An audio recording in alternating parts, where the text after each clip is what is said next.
James hadn't slept well. The whispering from the mirror had been faint, just at the edge of hearing, like wind slipping through a crack in the window, like distant voices in another room. Every time he turned on the light, the sound vanished. But in the darkness, it returned, threading through his dreams like smoke. He told himself it was nothing. Stress, exhaustion, maybe even his own mind playing tricks on him. But the feeling stayed. That morning, as he stumbled into the bathroom to splash cold water on his face, he caught sight of himself in the mirror. He looked like hell, bloodshot eyes, dark circles under them, his skin a shade paler than usual. But something was off. He leaned closer, his fingers gripping the sink. His reflection did the same. Of course it did. That was normal. But as he reached up to run a hand through his hair, a flicker of movement made his breath catch in his throat. His reflection smiled. James hadn't. He stumbled backward, heart hammering so hard it felt like his ribs would crack. The mirror still showed him. Same hair, same tired eyes. But for that split second, something else had been there. Something that wore his face, but didn't belong to him. The room felt colder. James laughed shakily, forcing himself to step closer again. I need more sleep. He muttered under his breath. His reflection stared back, perfectly normal now. Just him. But the unease didn't fade. The rest of the day passed in a haze. At work, he could barely focus. People spoke to him, but their voices felt distant, muffled, like they were underwater. His thoughts kept drifting back to the mirror, to the way his reflection had moved on its own. He almost convinced himself it had never happened. Until that night. Lying in bed, he tried to ignore the heavy silence of his apartment. His body begged for sleep, but his mind wouldn't let go of the feeling that he wasn't alone, that something was watching. And then a knock. Soft, subtle, but unmistakable. His entire body stiffened. The sound hadn't come from the front door. It hadn't come from the window. It had come from the mirror.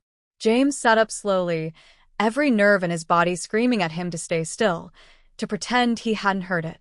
But his gaze was already shifting toward the darkened glass on the opposite wall. The mirror rippled, like a stone dropped into water. James swallowed, his breath coming in short gasps. This wasn't happening. It wasn't possible. And then, from within the shifting surface, something began to emerge. A hand. Long fingers pressing against the glass, followed by a wrist, then an arm. And then, a face. His face. The man stepped out of the mirror smoothly, as if he had always belonged. His movements were too perfect, too confident, like someone who had been waiting for a long, long time. James couldn't move, couldn't breathe. The man smiled. Finally, he said. I've waited so long. James couldn't move. His breath was trapped in his chest, his body frozen in the kind of terror that stripped a person down to their most primal instincts. Every part of his brain screamed at him to run, but his legs felt like lead. The man, his double, stood before him, stretching his arms as if shaking off years of stiffness. He looked identical to James in every way, yet something was wrong. His smile was just a little too wide. His eyes held a knowing amusement, like he was in on a joke James hadn't heard. I'm you. The man said simply, his voice exactly like James's. He cocked his head, studying him with something disturbingly close to affection. Or rather, the part of you that was left behind. James's mouth was dry. His heart pounded against his ribs like a wild animal trying to escape a cage. What the hell are you talking about? The other James chuckled. The sound made James's skin crawl. It was too smooth, too perfect. Oh, you poor thing. He said, stepping forward. James flinched but couldn't move. Haven't you ever felt it? The emptiness? The sense that something's been missing? James's throat tightened. Yes, he had felt that. His whole life, there had always been a strange hollowness, an invisible weight pressing against his existence. The other James's smile widened. I know you have. He murmured. Because I was the part you lost. The part that was locked away. James shook his head violently. That's impossible. He whispered. You can't be me. Oh, but I am. The thing in front of him stepped even closer. James instinctively backed away, but his twin only chuckled. I know everything about you. Every thought, every fear, every disappointment. I was there, watching all this time. James's back hit the wall. He hadn't even realized he was retreating. His breathing was ragged, his skin damp with sweat. Why now? He choked out. Why are you here? The other James let out a slow sigh, as if bored by the question. Because. He said. You finally let me in. You bought the mirror. You looked into it. You gave me a way back. James swallowed hard. And now? The twin continued, stepping so close that James could see the faint flicker of something in his eyes, something unnatural, something shifting beneath the surface. I want to make you a deal. James barely found his voice. A deal? The other James nodded. Let me take over for a little while. His voice was smooth, persuasive, like silk sliding over steel. You're tired, aren't you? Tired of feeling invisible. Tired of failing. Tired of never being enough. James's stomach twisted. I can fix all of that. The twin said. I can be the version of you that you always wished you were. Confident. Fearless. Successful. James's vision swam. His body felt heavy, as if something was wrapping around him, pulling him deeper into the promise. It sounded so easy. To let go. To rest. To let someone else handle the parts of life that had always felt too big, too demanding. The other James smiled again, sensing his hesitation. He reached out, a hand hovering inches from James's shoulder. Trust me, He said, voice dripping with warmth. You'll thank me for it. James closed his eyes and nodded. The moment James nodded, everything shifted. A strange sensation washed over him, like sinking into warm water, the world stretching and distorting around him. His limbs felt heavy, his mind hazy, as if sleep had wrapped its fingers around him. His twin, the other James, smiled. Good. He murmured. James barely registered the twin placing a hand on his shoulder. The moment they touched, everything turned inside out. A violent pull yanked James backward, his stomach lurching as if he had been thrown off a cliff. The world blurred, colors bleeding together, his apartment vanishing into a whirl of shadows and light. He tried to scream, to move, but his body was no longer his own. Then silence. James opened his eyes. But something was wrong. His apartment was still there, but it looked different. The colors were muted, almost faded, like an old photograph left in the sun too long. Everything was wrapped in a strange, glassy sheen. Then he realized he was inside the mirror. His breath hitched, panic crawling up his throat like a living thing. He lifted his hands, but they felt distant, slow, like moving through thick syrup. He turned, and there in the real world, standing in his place, was the other James. The twin stretched his arms, rolling his shoulders, as if savoring the feel of the body he now occupied. Then he turned to the mirror, to James, and smirked. Now, He said, adjusting his cuffs. let's fix your life, shall we?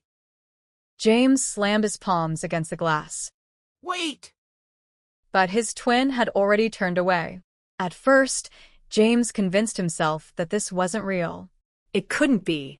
But then he watched. He watched as the other James stepped into his life with an effortless grace that James had never possessed. At work, his co-workers, who had always barely acknowledged him, now laughed at his jokes, sought his advice. His boss, who had never seemed impressed by him before, gave him an approving nod after a presentation. His friend Marcus, who usually forgot to text back, invited him for drinks. The bar was warm with chatter and music, and for the first time in years, people actually listened to him. Women leaned in when he spoke, their eyes gleaming with interest. Watching from the mirror, James felt an unfamiliar emotion creep in. Jealousy. Was this how his life was supposed to feel? His reflection had always been sharper, stronger, more confident. Now that version of him was out there, living. And what was James? A ghost behind glass. At first, James had convinced himself that it was temporary, that the deal meant he would eventually return. But then little things changed. In his apartment, the photos on the wall began to shift. In the original pictures, there had always been something a little off, his forced smile, his uncertain posture. Now, in those same photos, he, or rather, the other him, stood straighter, smiled wider. The messages in his phone began to alter. Texts from old friends, ones who had once been distant, now read, "Hey man, great seeing you yesterday," when James had never been there. Even his own reflection was beginning to feel different. One night, as he pounded against the glass, screaming to be let out, his twin turned to face him, his expression colder than before. You don't get it, do you? The other James murmured, tilting his head. James felt something inside him tighten. We had a deal. He growled. You said you'd fix things. Not erase me. The twin chuckled, shaking his head. Erase you? He repeated, his voice smooth, mocking. Oh, James. Then his smile faded. You were never supposed to come back. James felt the air leave his lungs. He pressed his hands against the glass, his mind spinning. No. No, that's not. You agreed to let me in. His twin continued. That was your mistake. He leaned closer, his golden brown eyes darkening, shifting like something alien beneath the surface. I was never going to give this back. James shook his head violently, his breath ragged. I won't let you do this. The twin sighed, as if tired of the conversation. You already have. And with that, he turned away. The glass grew colder. The world outside drifted further and further away. And James, the real James, began to fade. James was disappearing. It wasn't immediate. It was slow, painfully, agonizingly slow, like watching sand slip through an hourglass, grain by grain. At first, it was just a feeling, a faint lightness in his limbs, like he was losing weight, becoming something less than solid. Then, he started noticing it in the reflection itself. His hands were fading. His fingertips had become translucent, his outline blurring like ink bleeding into water. He screamed, pounded against the glass, but the sound didn't even echo anymore. It was like the mirror was swallowing his voice, consuming him just as it had consumed everything else. And outside, his twin lived on. He watched as the other James continued to build the life he had always wanted. His job, his friends, his dreams, fulfilled by someone else, someone better. Worse than that, no one noticed the difference. Not his coworkers. Not his friends. Not even his own mother, who had called his twin one evening, her voice warm and full of pride for the son she had once pitied. James had been right there, watching, his mouth open in a silent scream. No one could hear him. No one remembered him.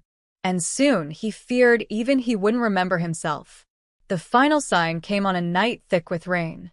The other James, the imposter, stood before the mirror, sipping a glass of whiskey, his lips curled in amusement. He had done well for himself. For James. Promotions at work. A growing social circle. Women drawn to his effortless charm. Everything James had wanted. James barely had the strength to fight anymore. He was almost gone, his body nothing more than a wisp of a shadow against the mirror's surface.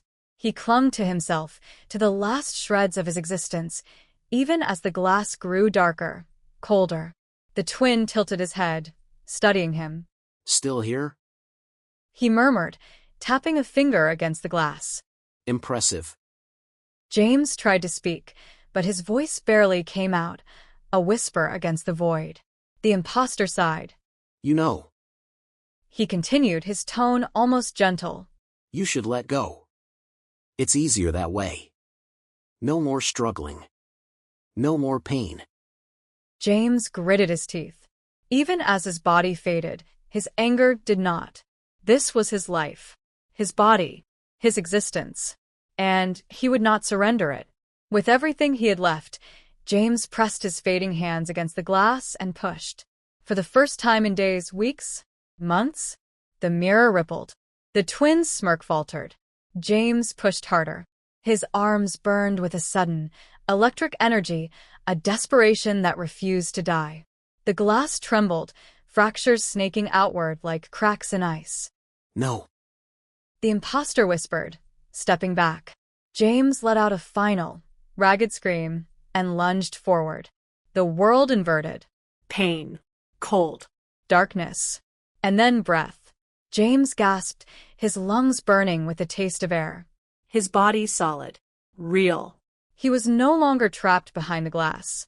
He could feel the floor beneath him, the weight of his limbs, the pounding of his heart. He staggered, blinking wildly.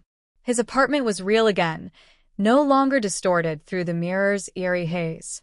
And on the other side of the glass, the imposter stared back. His face was twisted in shock, in rage. He pounded against the mirror, his fists striking the glass just as James had once done. His mouth moved, but no sound escaped. He was trapped. James took a shuddering breath, stepping back. He could still feel the lingering echo of the other James's presence, a shadow of what had almost been stolen from him. But it was his life. And now it was his again. With one last glance at the mirror, James reached for the heavy cloth draped over a chair and covered the glass. The whispering began immediately. Soft. Insistent.